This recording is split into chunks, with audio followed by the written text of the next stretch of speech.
All right, what's happening, everyone? Freedom Fendazan here from Holistic Songwriting. Welcome to this live Q&A on Holistic Songwriting live. Yes, we are back with yet another live Q&A, and well, so far, I guess I'm the only one here back yet, but there will be more people in just a second. I can already feel it in the air. So, what's been happening this last week? Well, I'll have to admit, not a whole lot. I've been working on the board game some more. It's slowly taking shape. It's turning into a game that is actually playable. It's still a long way to go. I'm guessing like a year or something like that, maybe. Designing board games is a lot of work, and just like a lot of playtesting. You know, designing the game is one thing, but making it playable is an entirely different thing. So that's kind of what I've been working on. Hi, Dovey Dust, by the way. And what else? I think that was pretty much it. I've pretty much only been working on other projects that have nothing to do with holistic songwriting. I've been mixing a song. I have been recording some new YouTube videos. That's definitely been happening. I've had a lot of Skype sessions. I have a new series, I guess. I don't want to call it a series just because it's not really a series, but it's a new feature, I guess, on the main channel. That I'm super excited about, which is coming out in 2 weeks on Wednesday.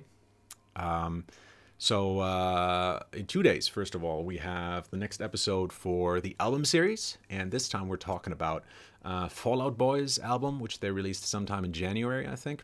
Because last time we got a comment like, why didn't you release this album? This is such a good album. I was like, yeah, you know, why not? Let's actually do that right now. And so we're releasing Mania by Fall Out Boy, which I actually liked, spoiler alert. Yeah, so that's coming up, and then we have this new series coming up, which I'm calling Me versus the Internet. And the idea is, after posting that Radiohead video, I realized that I got a lot of very smart comments from you guys, some of which actually corrected some of what I was saying, and it was true. Whether that matters or not, in my opinion, like, sometimes the labels don't really matter that much as long as you know what you can do, but that's fine. That's another discussion for another time.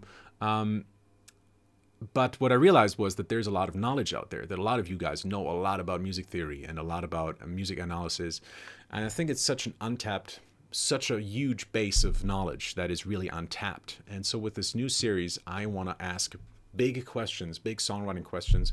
I want to throw them out there and hopefully get a couple of really good comments from you guys answering the questions, so that we kind of can build up a little bit of a library for people, where I'm not just the head, like the teacher at the top of the mountain that shouts down like whatever the truth is. You know, I want to have this work more as a sort of community. So these videos, I want to be a first step towards that, meaning that as I said, I have these big questions. So the first one is going to be music or lyrics. What do you start with? It's typically not a yes or no answer, or like a one-sided answer. Typically it involves a little bit of a discussion. So that's the basic idea behind it. Throwing out those questions, and then a week later I'm going to give my personal answer, and then I'm going to read out my favorite comments, and hopefully we can give a really good multifaceted answer that looks at the problem from a lot of different sides, and we can get a lot of perspectives from you guys into the picture. So I'm super excited about that. But I've been talking for a whole time, just bridging time between this and your guys' questions. So let's move into live chat over here, and there's already some people here. We have 10 people already in the chat, which is fine. I'm happy with that. Martin King from London, Davidas, Jens Hilzensauer is here. Dude, that's good to have you here, man. Especially since you're going to be here in a couple of weeks and we're going to do a live Q&A together. I can already promise you that. I've actually, this is weird, but I've already bought chairs. So we have some nice chairs to sit on. I also want to do, like, maybe we could do an interview while you're here. But I don't know, we don't have that much time. But if I get the possibility of interviewing you, Jens, it would be the coolest thing ever. So I'm super psyched for it. So Jens is a friend of mine from Germany here, who actually lives 6 hours away or 4 hours away, like long time away. We actually met through Holistic Songwriting, so he actually wrote me on Facebook one day. He is super experienced in terms of social media and marketing yourself as a musician. So I'm going to interview him on a live Q&A. Or you guys are interviewing him, essentially. I'm just going to read the questions from you guys to him. And also, I want to do a full interview with him maybe as a sort of course if we find the time. So this is going to be super, super, super cool. I'm really looking forward to that. Dovidas says, will the board game be at Walmart stores in USA? Right now, no, probably not. Right now, I'm really thinking of those friendly local game stores. So like at board game stores, maybe, but more likely it's going to be at Kickstarter, a Kickstarter only, and then probably ordering it online will be possible.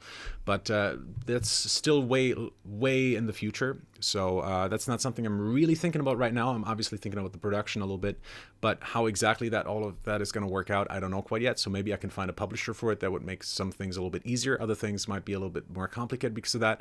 So I'm still not quite sure what I'm going to do, but yeah. But you'll definitely be able to buy it through the website, and it won't be that expensive, hopefully. All right. Gapar says, hello, I'm in class and can't listen to you, but I'll hang out around here anyways to up your views. That's super nice of you, man. Thanks. Okay. What did you think of Tekashi 69? Says Anderson the Fourth. By the way, you can start asking questions now. Sorry, I'm done with my whole introduction. I checked him out. I thought he was weird. It's a weird artist. But we got a lot of those in hip-hop music. Yeah, just really like, I think his thing seems to be like extremities, like being like extreme with his stuff. Like, I mean, there's a lot of like very sexual stuff out there and a lot of very violent stuff. But then he's got like some thing on Instagram where he's like giving money to children and stuff. So it's interesting. It's an interesting kind of thing. A lot of people are handling him as like really authentic, and he's doing like really, you know, he's really an artist, sort of say. So it's interesting. I'll keep following him. I think he's an interesting artist. Not really my cup of tea, probably. But it's definitely interesting, so I'll keep following him for sure. Have you had a chance to listen to Pink's new album, says Kai? I haven't yet, but maybe that's something we should tackle for another album series. Elton John starts with lyrics. Doesn't Elton John just do lyrics, though? I think Elton John has someone write the music for him, right? And he just, you know, writes the lyrics and melody to that, as far as I know. Mark says, yeah, finally made it to one live instead of watching afterwards. What up, Fleetman? I'm great. How are you? It's good to have you here. Hi from Stuttgart, says DeBrew. I'm doing the 30-day rhythm challenge. Not too tough yet. Good. That's good to hear. It's getting tough pretty quickly. Is it possible to get signed as a foreigner? Well, sure. There's record companies all around the world. For example, through SoundCloud. Oh, you mean like in America? I guess it's possible, but I think probably unlikely. The question is just like, why do you want to get signed? That's a whole discussion on its own. I don't really think that getting signed should be the, you know, be-all, end-all goal. I think the be-all, end-all goal, frankly, quite frankly, I think should be to make people happy and to make a living, you know, to sustain, be self-sustained, a self-sustained artist. I think those should be your priorities number uno, is my personal opinion. I mean, yeah, sure, you can get signed, but I know, you know, I have a couple of friends who got signed very early on, and they got really unhappy with it because they realized, you know, a label doesn't really do that much for you. It's still you who has to do all of the work.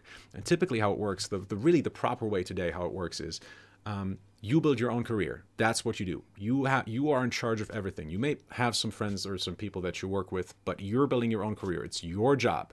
And then when you're really doing well, then you can consider going to a label, because then they might be able to give you those last 10% or last 20% that you weren't able to reach by yourself.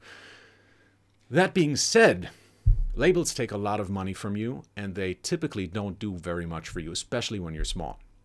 And you won't get signed with a label if you don't have a fan base. Because, I mean, you know, position yourself through the eyes of a label, right? You're looking for artists that can make you money. You're not signing people who are just making good music, or, you know, making music that you like. That was like in the 90s, right? Today, or the 80s or 70s. Now, today, it is about the money. It's gotten more and more difficult to get signed just because your music is great. So these days, it's really about what can you bring to the table as an artist. If you're meeting with some bosses of some record deal, right, of some record company, and you don't have anything to bring to the table, and that is in, you know, first order is fans. If you can say like, look, I have 150,000 Instagram followers, and it's getting more every single day. That's something to brag about, you know, in this industry. That's something that's really quite good already. 150,000 is pretty good. It's not. It might get you a deal. That's more likely to get you a deal than having some great sounding music, because fans equals money, right? So that's why. So yeah, again, you know, should you really strive towards getting signed? I think not, but it is up to you, of course. I think you were wrong, to be quite frank with you. Imagine you could choose 7 keys on the keyboard to make music. Which would you choose? Says DeBrew. Okay, C major, D Dorian, E Phrygian, F Lydian, G Mixolydian, A Aeolian, and E flat major. That's a little joke for the music theorists out there. When coming up with melodies, do you start with a chord under it on guitar, piano for inspiration, or do you sometimes come up with melodies just from singing out loud your ideas, says Mark? It's both, really. I've done both. Whatever inspires me is really the answer. You know, one day it might be, I sing a lot in my car when I'm driving by myself because I don't have a radio, and the only thing keeping me company is my driving navigator. So and we sometimes duet together. It's beautiful. So I'm just singing a lot in the car, and that's when I come up with a lot of melodies, and I just record them straight into my phone, and sometimes it makes it into a song. So that's one way of doing it, and typically these are very rhythmically centered for some reason. Like they're very like one-note melody kind of things that work really well in like hip-hop and pop music and that kind of thing. And R&B melodies as well, like very melodious stuff, very melodic stuff with like a lot of jumps in the melody. That also happens quite a lot in my car. And again, you know, it's like when you have less resources to actually write something, typically you write better stuff, I find. So in my car, I write a lot of good stuff, I think. And also sometimes on guitar, it's typically, so I don't think I would ever write a melody over like a really just very standard chord progression, as if I'm just playing. If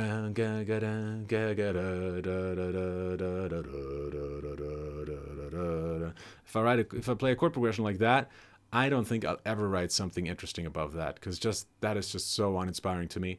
And I hear that in a lot of like beginner songs, though, that they start a chord progression just like that. Like the song just starts like that, which is also why I never really liked Oasis, I think, just because a lot of their songs are just like strummed chords, and I'm just like, that is so uninspiring for me, at least. Like I don't hear stuff when I hear something like that. And the best music to me is where I'm immediately like singing along and I'm making up my own melodies as we go, you know. It's kind of like in board games. Some people make their own house rules because they're like, we just like to play it that way.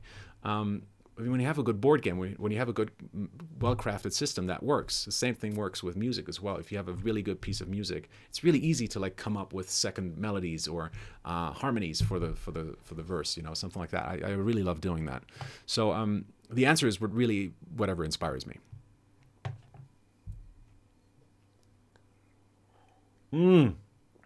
Oh, yes. Amen. Kai says, have you had any moments in your career as a songwriter or with holistic songwriting where you've been questioned, whether this is what you really should be doing with your life? Heck yes. Heck yes. Never really from an inward perspective. Like I love writing songs and I love doing holistic songwriting. It is a huge passion of mine. But there have been moments in my life where I took some really hard hits, external hits, like someone gave me bad criticism for something that I did, or, you know, with holistic songwriting, maybe I got a really mean comment, something like that really hit me personally, or someone writes a bad review for my book, The Addiction Formula, you know, that all of that has happened, and I just like, that really hits me hard sometimes. And especially it's not usually like in those times when I'm, you know, feeling jolly and everything's fine. When something like that comes along, it's just like, brush it off, fine. But sometimes you have those phases in your life where you're just like feeling really bad about yourself for some reason. Like I have these phases where I talked about this last Q&A, where I don't really work enough, and I really hate myself for not working enough. And I'm just really frustrated and like, why am I not working? Why am I not writing anything good? Like I should be writing some great songs right now. Why am I not doing that? And instead I'm just like watching like shitty YouTube videos or whatever of some bald dude talking to his fans. Like, no, whatever. So I have those phases sometimes, and then whenever something like that comes along, it might drag me down quite a bit.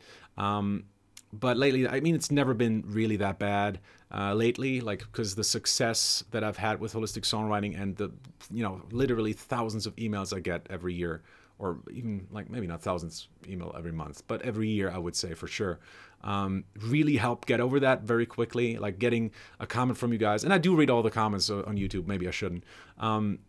And there's so many nice ones out there. Really, so many people who are just like so excited to find one of my videos and are like, hey, I just subscribed. This is my first video I've ever seen. I'm going to watch everything that you've made now. And that just makes me really excited and gets me really pumped, because it makes me feel like I've actually helped someone today. So yeah, so that's that right now. It's always easy when I can say like, you know what, I'm helping a lot of people and I can make a living with this. So everything else doesn't matter. Like this is, I love doing it. I make a living with it and I don't hurt anyone and I'm helping people. That's like all that matters. It wasn't that easy before holistic songwriting took off. I actually had a phase where I really thought, and that was actually right before I released my very first episode of the artist series, when things really took off for me. I really thought, if this artist series, this thing that I'm planning, if that doesn't work, I think I'm going to quit. Because I'd been doing it for 1.5 years at that point, and it wasn't really going anywhere. Nothing was really happening. And I had like some small jobs on the side, but I had put a lot of expectations into this project, and it wasn't really delivering at all. Like when I released the Addiction Formula, that was the first thing I ever released for holistic songwriting. It was really, I expected there to be like maybe like 100 sales of the book in the first month, and then to like have that steadily grow. And I was really like, so that I was expecting something low, like 100 copies a month. I would have been fine with that. And then I think I sold 3 copies, and that really hit me hard, I must say. Like that was difficult, and I kind of got over that by saying, you know what, it's gonna grow. It's like it's the very beginning. I have to do some more stuff. But I also wasn't happy with the videos I was putting out back then. I was very stilted and I was very uncomfortable in front of the camera, this is something that took me a long time to get used to, So, it was just a really rough start for me. And it just took a really long time. For a really long time, it just did nothing, And that's how it is with most careers. That's why I'm talking about this. Not to really talk about holistic songwriting, but to sort of give you an idea of what this industry feels like a little bit. In the beginning, there's just going to be a whole lot of nothing. And that's just how it is. And I had some bumps, I had like a month where I made like $1,000 from selling courses, and I was like, oh my God, I can make a living with this. Like this can work, And then I told my mom, like, you know what, I don't need any more money from you, because my parents were still, sending me money every month back then. So like, I can do this on my own. I know I can. And then I had the 2 worst months of my entire career. I just made $100 every month. And luckily, after that, the artist series exploded, and then I could really make a living with it. But I was at the, what do you call it? At the edge of your teeth? No, there's like some saying in English that I forgot what it is. What is it? The edge of, you were just surviving by the edge of your teeth, I want to say. Is that right? That's probably not right. Anyways, and then everything took off and it was easy. But before that, I really had a phase where I told my girlfriend, my fiance, you know what, I don't know if I'm going to keep doing this anymore. I love doing it, but there's just, I don't know if I can. Like financially, it's just really, really getting me down. And also I wasn't getting a lot of positive feedback, like a lot of negative comments, like a lot of my videos weren't really getting that much attraction. It just was really difficult. With music, there have been times as well, although not that many. Like I've always... I think I've always liked my music when I released it. So with Hate Her, we've gotten some bad comments, and that hurts a lot. That did hurt a lot, I will admit that. But we also got some really nice comments, and there's definitely more likes on that video than dislikes, so I'm fine with that. Yeah, but that never really occurred to me to really stop making music. It's just I just love it too much. Even if I'm, the thing is, my mom is an author, and she released her very first book and got a bad review in the press, and stating that some of the things that she had written in her historic book were false, which really was not the case, and she could prove that it was wrong. But everyone had written that review, had read that review, and it really like destroyed her. It was her first big release, and it really destroyed her. And so I guess from a very young age, I just knew like, That was not going to happen to me. If something like that happens to me, I'm just going to pull through. Like because my mom really had a big depression to fight over it, and it took her a while to really get over it. And for me, I just said, like, whenever that happens to me, I'm just gonna push. It's just gotta, you know, brush off me, or whatever you call it. And I just kept fighting. So, and I just kept fighting and fighting and fighting, and nothing worked.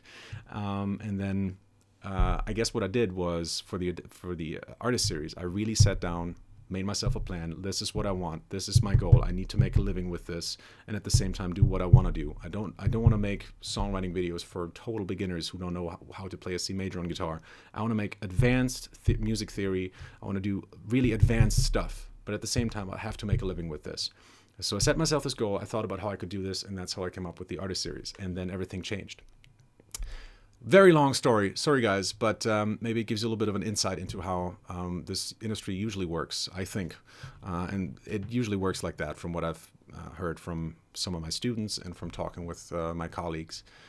It's not always that easy, as, you know, it doesn't work like in a Hollywood movie where you like just play one song at a concert and then, you know, the record deal signs you or whatever, and then, you know, you take off from there. It just doesn't work like that. At least not anymore. Maybe it did at some point, but it doesn't work like that right now. Right now, you're really responsible for your career, and you have to put in a lot of time and a lot of effort, and it's not going to happen by itself, really. All right, sorry for this very long answer. Let's move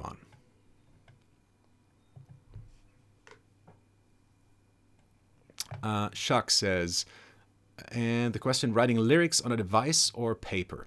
Productivity, creativity wise. I like writing on like digital devices. I like write down like little ideas on a piece of paper. Like I have a line here, not easily defeated. I wrote down here, and there's another one that says, "This is the old school shit." Like those are like just lines that I came up with or talking to people.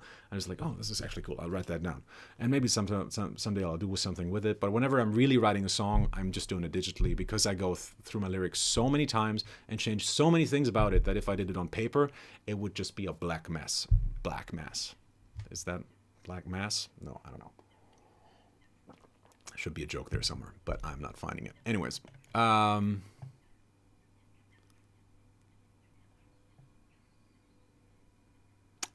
interesting. Kai says, Elton has Bernie Taupin write his lyrics. Bernie typically writes them in poem form, then Elton turns it into a song structure. That's the way it was, right? It was the other way around. He talks about all this in his episode in Behind the Actor's Studio. Great. Okay, jumped. Sorry, guys. I have to scroll.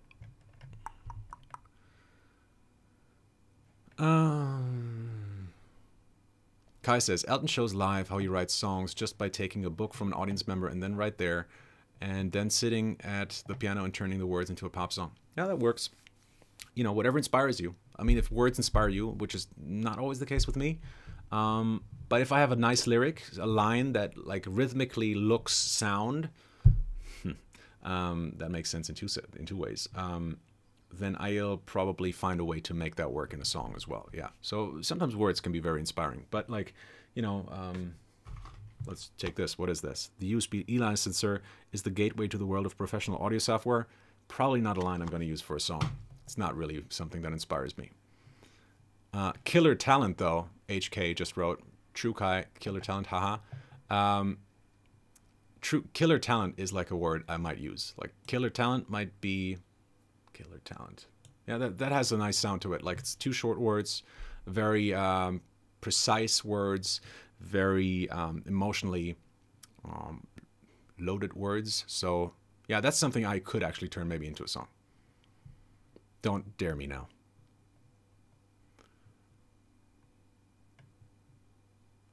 All right. DeBrew says, I meant single keys on the keyboard, not chords. If I only had seven keys on the keyboard, yeah, well, C, D, E, F, G, A, B. I guess, yeah. For me, it's like just as if it's easy, that's what I'm gonna go with. Like C major, it's just the easiest. Or if I have to write it on guitar, it's probably gonna be E major or something like that, or A major or A minor. Probably A minor, to be honest. Like I like writing in A minor on guitar. All right. Kai says, hating on Oasis, unsubscribe. That's fascinating to hear why they don't resonate with you. Yeah, I mean, they're a great band. Don't get me wrong. I should maybe preface whenever I say something like that, something like that with, I really like. I have so much respect for all these bands because what they managed to do is really incredible. And Oasis has like really started this whole Britpop movement, and so many people love Oasis and have taken inspiration from them. It just never inspired me, but that doesn't mean anything, right? So I mean, they're obviously a great band. They're hugely influential, and they've inspired millions of people. So who am I to say? So don't. Take everything I say with a grain of salt. Wolfup says, woo, made it live. I don't write songs myself, and your channel is still one of a few from which I watch every single video as soon as I can. You're a great guy. Well, thank you so much, man.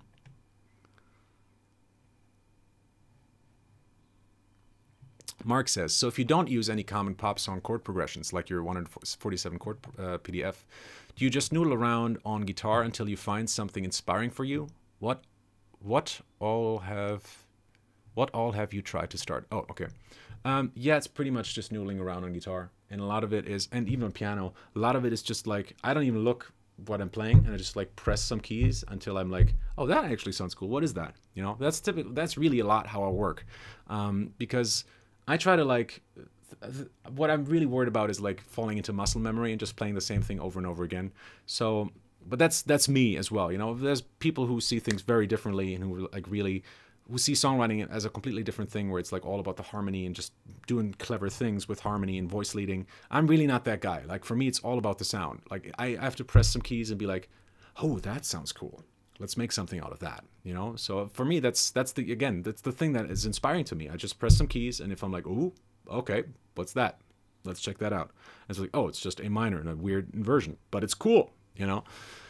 So yeah, it's a lot of just that. It's just noodling around on guitar, and sometimes what I'll also do is when I'm writing on guitar and piano is I'll stop playing, and maybe I have like one chord or two chords, and I'm like, oh, I like the change from this chord to that chord, and I'll just be like, okay, so what happens next? What's the melody I'm hearing? And then, or maybe the bass I'm hearing, and then I'll sing that, and then I'll try to emulate it with the chords, and maybe like, so if I know the melody, so I have the first chord and the second chord, now I like pick my pinky goes on the melody note, and then I kind of build the chord underneath that, and I'm just kind of try to find a chord that matches the other two chords in tone and in timbre. So it's just a lot of fiddling around, really. But I found that really gives me the most unique sounds, right? Like I just wrote a song a while ago, just for myself, not really for anything, not really as a sort of commissioned work.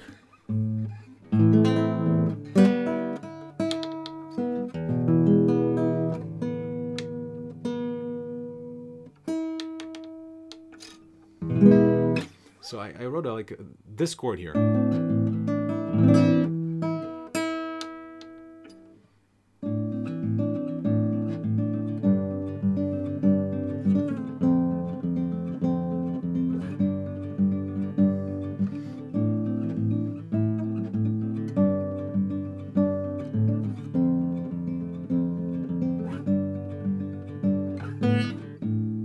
This chord I think is beautiful, and again, it's A minor something. What is it? It's A minor with a C, so it's really just A minor with a fourth here as well, so D. But I love that sound. It's beautiful, and it's this exact inversion. Like if we would have played this in a different inversion, let's see if I can find one. So let's say, what do we say? It's A minor with a D. So how about we play it like this? So, and then we don't have the minor. How can we figure out the minor? So how about, okay, this is gonna be a weird. Okay, you get the idea. This sounds really different. That has all the same notes, but it just doesn't sound the same way. So yeah, it's just, that chord just sprung from me just like pressing notes on my guitar, and I was like, oh, that's a really cool sound. Let's do something with that. And then, really, as you saw, I just really changed the bass note and just like, oh yeah, now it's an F and that's a G. Okay, so that's kind of how I came up with that chord progression. And then I came up with the melody. I think that was the next step, I think. And I don't exactly remember the lyrics, but it was something nice. Maybe I can think of it. If you guys want to hear it, I'll try to remember it and play it for you guys.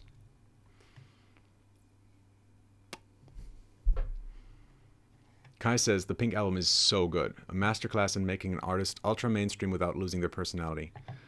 I'm gonna keep bringing it up until we get to hear what you think of it. Okay, cool. Do you think it would be a good experiment to ignore the online luxuries, YouTube, etc., and just write songs and play music for a week? For a week, sure. A week doesn't matter in the larger span of life. In general, yeah, I mean, there's certainly ways that you could ignore all of the online world and just make music and find different ways to promote yourself. The internet is just the easiest way to do it, I think. On the other hand side, there's not a lot of people who do anything else. So if you can find a niche that no one else is taking, that is completely offline, and there is still a lot of people who like don't go online or are not interested in Facebook and YouTube, etc., then I think you probably have a good shot at it as well. So if you have a good marketing strategy for that, I think that would work as well. By the way, really interesting, like the viewers just dropped. I was like, is it because of my playing? See, that's that's where mine goes immediately. All right.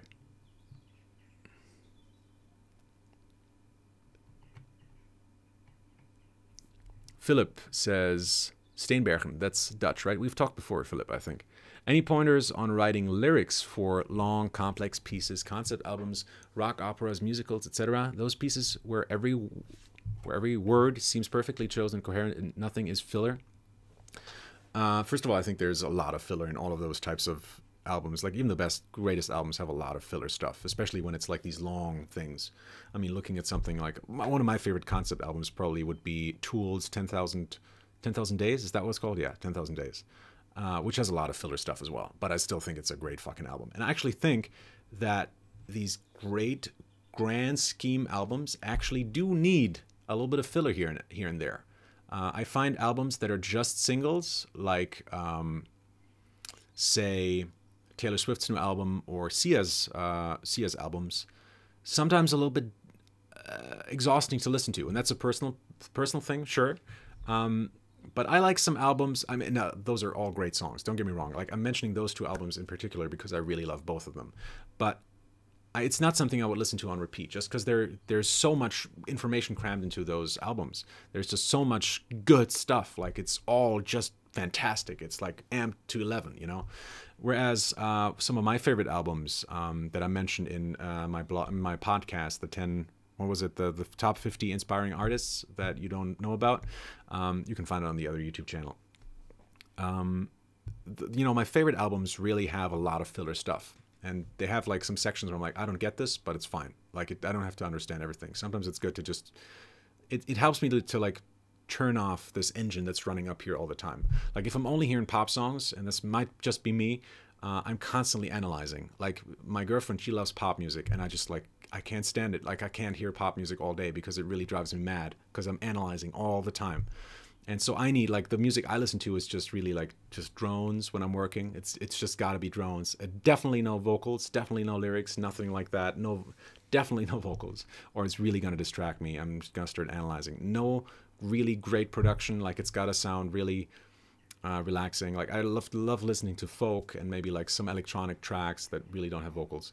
But anything other than that really just like really distracts me. But to come back to your question, what could I give you as a tip for something like that? Well, operas, musicals, concept albums, really think about the story first. What's the story dictating to you, right? Like if you have a concept, and in this case, if you know, operas, musicals, you have a story there as a backbone, really think about that and think about like what core messages could we take from those scenes? Thinking of maybe The Greatest Showman, that had that great core central musical piece. This Is Me, is that what's called? I think it's This Is Me.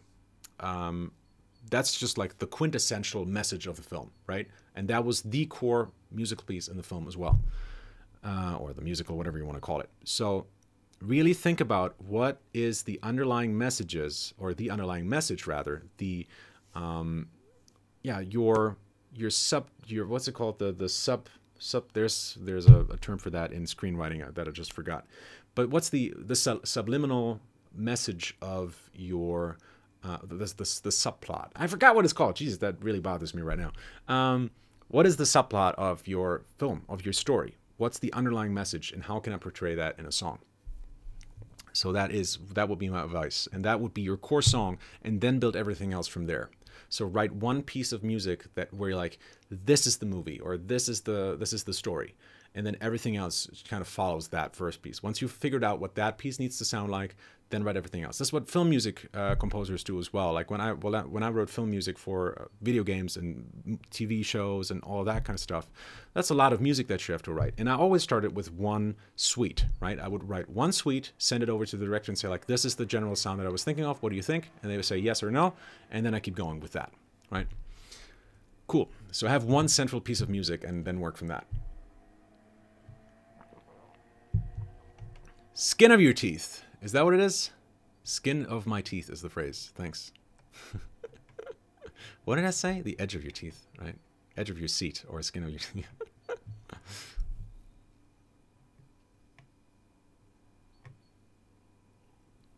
Fetty Music says, I have some troubles understanding my vocal range and what are the best keys I should stick to.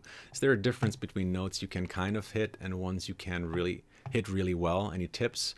Yeah, there's definitely a range where I'm like a little bit less confident that I can sing it well in, especially like I have it's called the break area where I go from chest to head voice.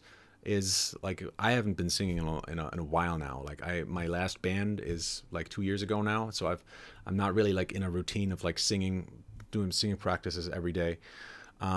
So that area of me is like really a little bit shaky and like pitches are quite off and stuff like that. So I think that the tip that I would really give is just like take vocal coaching, get a vocal coach and work on it. It's really the only thing you can do, and that's really what a vocal coach does with you. I don't really go to a vocal coach expecting that they're gonna enlarge your range, because that's not really what's important. It's what a vocal coach does. A good vocal coach helps you make your sound better.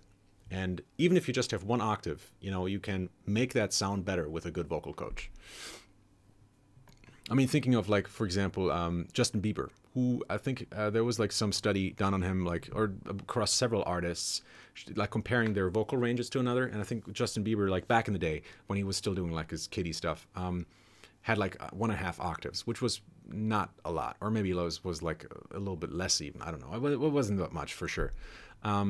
But he still sounded great, you can hate on Justin Bieber, whatever, but he still sounded great. He has a great vocal sound, and he's got some very good vocal coaches. And it doesn't really matter if you can go very high or very low, as long as if you can really work what you have, that is sometimes worth more. And that's what a vocal coach really can help you with.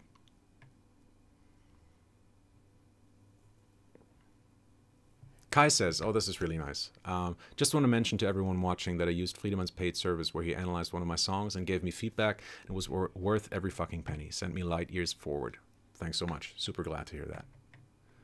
Felipe says, oh man, hi man, Pale Blue Dot here. This is another person who's asked me for feedback, and he's written a really cool song, Pale Blue Dot. Hopefully it will be available soon. But I really loved what I heard there. Would you agree that any professional singer should take acting lessons? I'm thinking about it in terms of being able to express feelings better when singing. This is a big piece of advice. Yeah, this is great. I personally haven't taken acting lessons, but I have some friends. Jens Hilzensauer, who's also here, I think, or he was here earlier at least. He was commenting earlier. He took some acting lessons. I think he's like has something to do with acting for sure, and he like took a lot from it. I did card magic for a really long time, which put me a lot on like stages and in front of people, and I had to like interact with strangers. And what I learned very quickly there was to really pay attention to my body language, and that's actually something I could do an entire course about, because I learned so much from doing magic to strangers. It was incredible. What I really learned, the core thing, let me just share the core thing with you guys. The core thing I learned from doing magic to strangers was that when I'm nervous, they get nervous and they start looking. And when I'm relaxed, people start to relax, and you can do anything. And then really truly magic happens. Because if you're tense, it becomes more of a puzzle. They're just trying to like figure out how you're doing it. But if you're really relaxed, and it becomes more like a showpiece. They're like, oh, this is cool. This is just like TV. What's happening? I like this magic. And then all of a sudden magic can happen. And that has a lot to do with body language. So if I just relaxed when I was doing my magic, and I just remembered to like breathe slowly and to talk slow And there's some techniques that I taught myself, like going a little bit down in pitch, which makes it a little bit easier to talk slower. Whereas when I'm talking up in pitch, I go quicker immediately, you know, and I'm starting to like stumble across my words and all that kind of stuff happens. So what really helps me to bring myself down is thinking in terms of like, pitch yourself down, just talk lower. And immediately I go calmer, immediately it's easier to follow me, and immediately it's a little bit easier to hear what I'm actually saying. So yes, acting, I think, can teach you very much the same thing, because acting essentially is controlling yourself, your body, in situations of extreme stress. When you're standing in front of a camera or in front of a live audience, you're going to be really scared. With card magic, it's not going to be that many people typically, but those few people are really burning your hands, right? They're really looking, and you're trying to not fuck up. That's in the first couple of gigs that you have as a magician is really just thinking about like, I just don't want to fuck up. Just don't fuck up. Just don't give away the secret, right? And it takes a while to really make magic, right? Make magic happen in the moment, and that's really a performance thing. I think you can learn the same thing through acting as well. But you know, any performing art really can teach you that. But music, I think maybe not as much, because you're not really interacting so much with an audience. Anything where you really have to really think about who you are as a person, who you are as a personality on stage, I think that's really where it's at in terms of like learning how to become a better performer. The Arrow of 44 says, I'm curious what video production software you use to make your YouTube videos for holistic songwriting. I use a couple. Mostly it's Premiere. Adobe Premiere is my favorite one. I tried Final Cut for a while. I didn't like it. Premiere is just a lot quicker and a lot easier. Obviously Logic Pro X to record all the audio, and then I sync it back together in Premiere. I also use After Effects for all of my intros and all of that kind of stuff. Like for any type of fancy animation, I use After Effects. Lately for my artist series, I've been using Keynote a lot to animate some of the slides.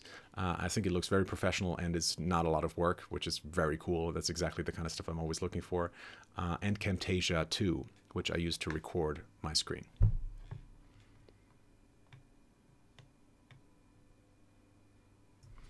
Kai says, are there any songs you've heard lately and thought, God, I wish I had written that? Or any songs that should have been great, but were ruined by an unfortunate element of the writing or production? I can't really answer the second one because nothing really comes to mind. But there's always like some songs where I'm like, oh, God damn it, that is so good.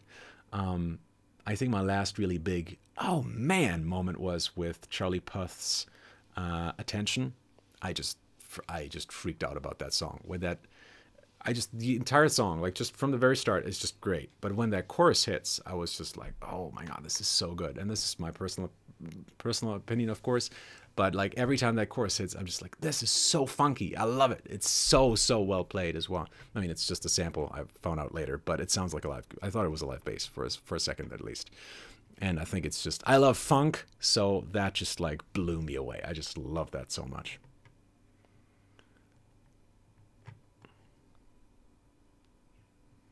All right, Fetty Music says, I'd love to hear what song you were playing if you could remember the lyrics. Okay, let me think.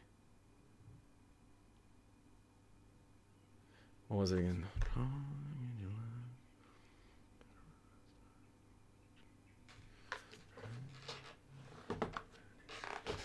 What was it again?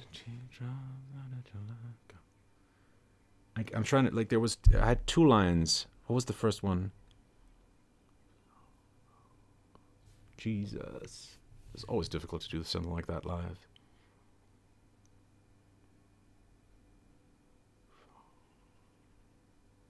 Man, I forgot what the word was for the first one.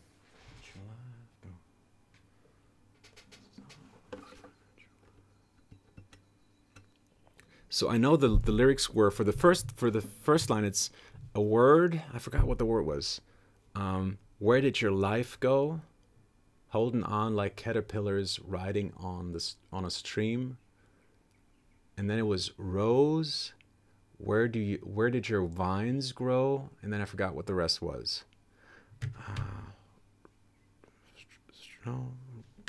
It has to rhyme with rose, probably. So what was it? Yeah. Anyways, I can play for you what I have, what I'm thinking of. So it was. I'm just gonna sing like the second line twice, basically.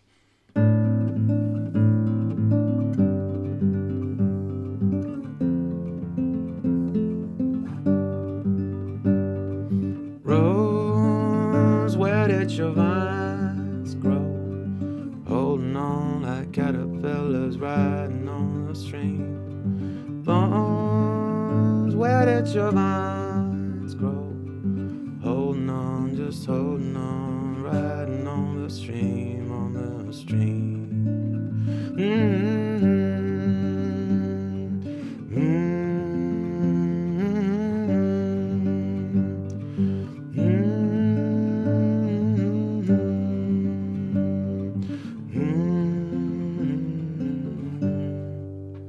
On the stream. And on and on and on. So yeah, it's just a little nice little idea, I think, for a song. Yeah, I forgot what it's called, unfortunately. Was it Bones? No. Oh, Jesus. Anyways. This is going to haunt me all day. Anyways, if you want to hear some more like folk songs that I wrote, there's a song that I really like. It's an old song. It's an old production. But if you look for my name, Friedemann Findeisen, and the song was called...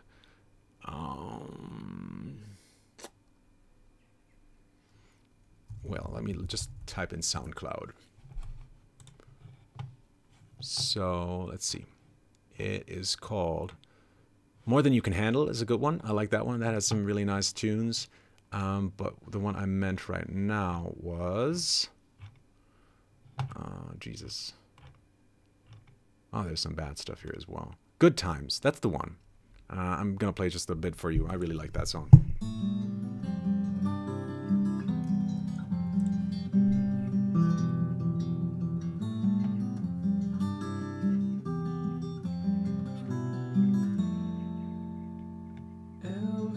Come and sing your tennis song, 'cause next time we'll be around, we won't be really here.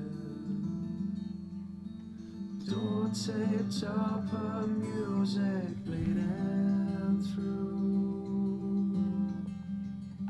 Somehow I know I ain't coming back here.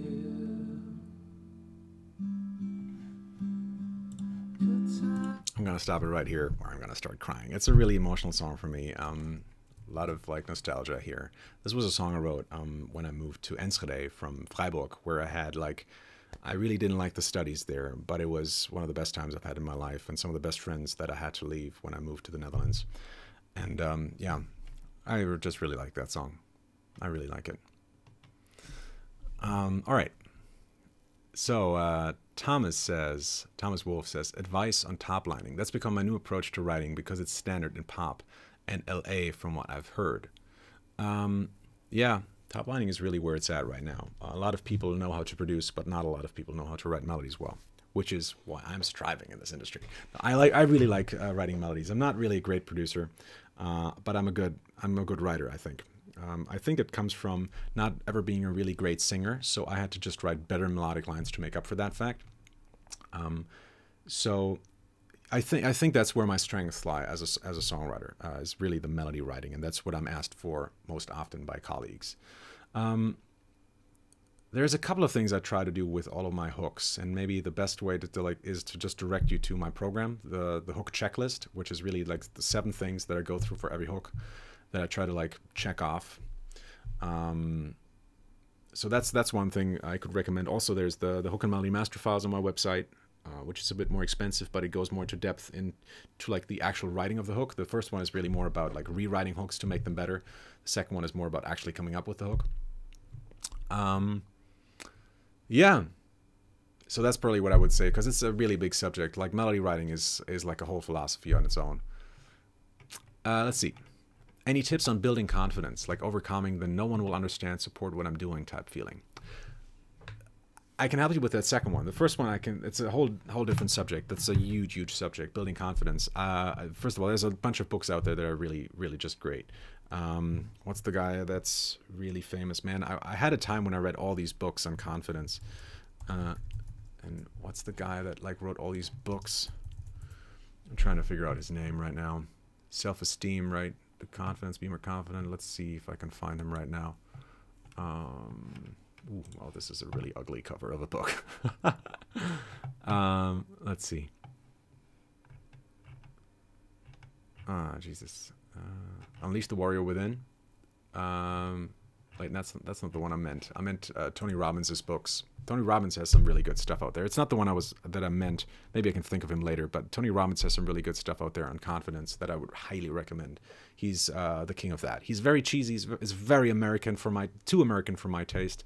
Like there's a documentary on him called Tony Robbins, I Am Not Your Guru, which is it's scary American. Like some of the bits there are just such tear jerkers, and it's just really like makes me cringe really hard. The use of music in that documentary is just really cringy. But he's a fantastic human being, I think, and he's really teaching some great things, and I learned a lot from it, and especially from his books. The movie is interesting to watch if you're a fan, like I am, but reading the books is really where it's at. Like, he's got some really, really good books out there, and a lot of people I know, like, what's it called, like, something with giants, Awaken the Giant Within, is that it? Like, he's got all these programs, these books. There's some audiobooks, book versions of it as well, which I recommend because it's him speaking actually, and he's got such an emotional, powerful performance of it as well. And you can hear like the audience talking back at him and stuff. That's super interesting.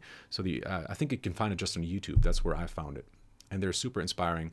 And I like it so much more than anything he's really doing with his shows, which is just, as I said, it's a little bit cheesy, but still very, very good. I'm not saying that it's not good. Let's see. I wrote a song a day says, what are your favorite topics to write lyrics about?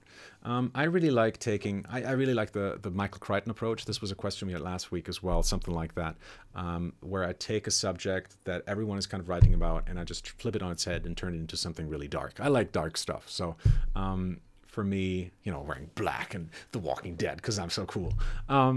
No, I just like flipping stuff on its head and turning it into something that you didn't expect. So maybe a song would start off like a love song, but then it turns out it's drug addiction. Okay, this is a really overused subject, but you know what I mean.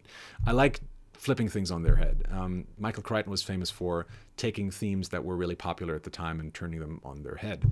Like, again, it's the same question as last time. I'm still trying to figure out Michael Douglas. Jesus, it's the same thing as last week. I can't believe I haven't learned a thing. Michael Douglas, Michael Crichton. What was the film? It was Disclosure, right? Where he takes like sexual harassment and turns it on its head. That was a super interesting book to read for me. Also in terms of, just in terms of creativity, I was just like, wow, that's cool. Like, it's possible to do something like that, where it doesn't seem like he's taking the side of like, whatever, rapists or something like that, obviously, but he's turning this into really enticing work of fiction. And I was like, wow, that's so cool that you can do something like that. And it's fine because it's just in the confines of fiction. And in fiction, I mean, we watch like horrible things on TV, and in Game of Thrones and Walking Dead, there's horrible things happening on screen, but it's because it's just fiction. It's fine. And that's something I like to do with my music as well. Sometimes like create these really weird scenarios. Like I personally am not like a big authentic writer. Like I write from emotions that I have, but I'll overdo them greatly. So I'm not like very honest as a writer, if you want to call it that. I just write like I want to give you an honest experience. That's what I want to do. I want you to have an honest experience with my song, more so than like putting an honest piece. I'm also putting an honest piece of myself in my music, obviously, but it's more about, I'm not really telling an honest story about my life. It's more about, for me, it's more telling about a story, or giving you an idea of a situation that makes you feel something that is very honest. So that's kind of where the honesty comes in on my end, I think. Some of my songs are personal, like the one that you just heard, but it's really more the exception, I think. So yeah, so that's kind of my favorite topics to write about. I just like dark stuff, flipping stuff on their head. I think it's just really cool. Flipping love songs on their head, or, party song, and then just flip that on its head, like Sia does a lot. I really like that kind of stuff. Ooh. Oh, man, that's so nice of you guys. Like, I'm getting some really nice comments on my singing. That really means a lot. Thanks. Thanks, guys. Yeah, it's funny because a couple of weeks ago, I was listening to that song that I just showed you guys, and I was like, damn, I should be writing more stuff like that. I think it's such a shame sometimes, I think, and maybe holistic songwriting gives me that opportunity. I'm writing so much for other people that I haven't really written anything for myself in such a long time. And I kind of want to get back to that. It's just, I don't know why, it doesn't happen. If I don't have a deadline, I don't write anymore for some reason. And but it's like songs like that. When I hear that, I'm like, Jesus, man, yeah, that's something you can do really well, actually. Why don't you do that anymore? And I have that with a couple of things. It's really frustrating to me. I have a couple of, I think, talents, the same things that I'm good at, but I just don't do them. Public speaking is another thing. I mean, this isn't really public speaking to me. This is more like a conversation. But like standing on stage and like, you know, giving workshops is something I love doing, and I think I'm really good at it, but I just never do it. I just never do it. And that's super frustrating. Anyways, I skipped your question, Owen. What was that? Oh, what's your thoughts on shows like America's Got Talent, American Idol? I have a private audition with America's Got Talent for my next season. For next season, any advice? Not really. Really read the contracts well. Make sure you know what you sign. That would be my biggest piece of advice. I have a couple of, I had a couple of singers here in the studio that signed some stuff that if they had known what it meant, they wouldn't have signed it. So just make sure you read the contracts well. I'm sure you knew that already, though. And if you don't win, also don't be sad. It's fine. You know, it's just like, who cares about public opinion? That's the thing, you know? If you win a contest, cool, great for you. But if you lose, that doesn't mean anything. If you ask 1,000 people what their favorite ice cream flavor is, they're all going to say, like the average is going to say vanilla. But there's plenty of people who hate vanilla. So don't trust like an average of people, you know? And that's kind of what a contest is, I think. So never mind that.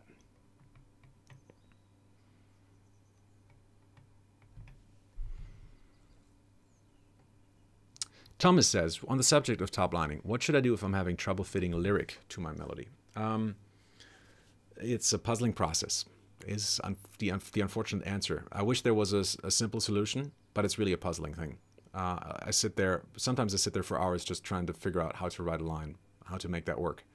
Yeah, it's just difficult. I'm sorry. There's really not an easy answer for this. It's just like, it's puzzling until I get it right. Rachel De Batista, that's crazy, on the chat. That's funny. Like Rachel was one of my very first fans, like 2 years ago. That's so funny to see that name. Hey, Rachel, how's it going? It's good to see you. I agree with the reference to Charlie Puth earlier. I get the same thoughts when I listen to his hook. Have you ever featured his work in your artist series? I have not, but I wanted to do an album series about voices. Is that what it's called? Voice Notes, his new album. But I don't think it has come out yet. But when it comes out, I want to do a review on it for sure with Clifford, because I really like what he's doing with Attention, and I'm really looking forward to that album.